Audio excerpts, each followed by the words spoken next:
पांडे लोए तो पांडे ते माशा 7 बच्चे आ बेनजीर दे 13.5 रुपया लभदा आ ते ओहदा खर्चा खुर्चा कर लईदा इंतजाम चलाईदा अपना।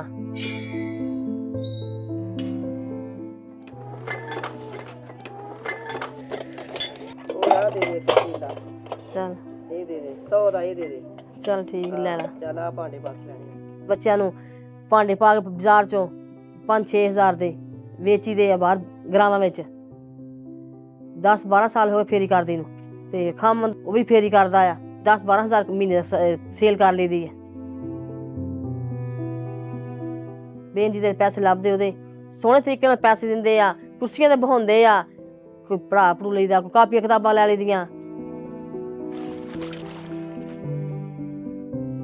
ਬੇਨ ਜੀ 10-12 ਸਾਲ ਪੈਸੇ ਲੱਭਦੇ ਨੂੰ ਆਪਣੀ ਇਹ ਵੈਸ ਬੱਚੇ ਪੜ੍ਹਨ ਪੜਾਉਣ ਕਿਤੇ ਕੰਮ ਲੱਗਣ ਸਾਡੀ ਵੀ ਜਾਨ ਛੁੱਟੇ ਫੇਰੀ ਕਰਨ ਤੋਂ।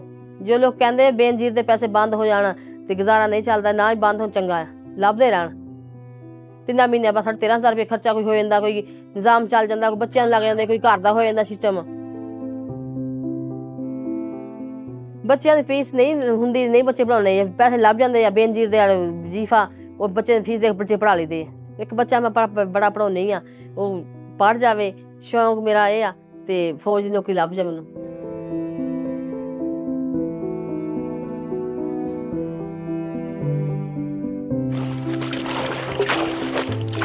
ਜ਼ਿੰਦਗੀ ਇਨਸਾਨ ਨਹੀਂ ਆ ਬੰਦੇ ਕੰਮ ਬਹੁਤ ਕਰਦੇ ਫਿਰ ਬਾਲਣ ਲਿਆਈਦਾ ਆ ਕਰੀਦਾ ਆ ਲੱਕੜਾਂ ਟੁੱਕੀ ਦੀਆਂ ਫਿਰ ਚੁੱਲ੍ਹੇ 'ਚ ਬਾਲੀ ਦੀਆਂ ਆ।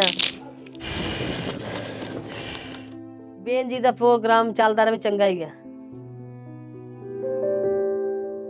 मेहनत, यकीन और कामयाबी की कहानी, बेनज़ीर कहानी।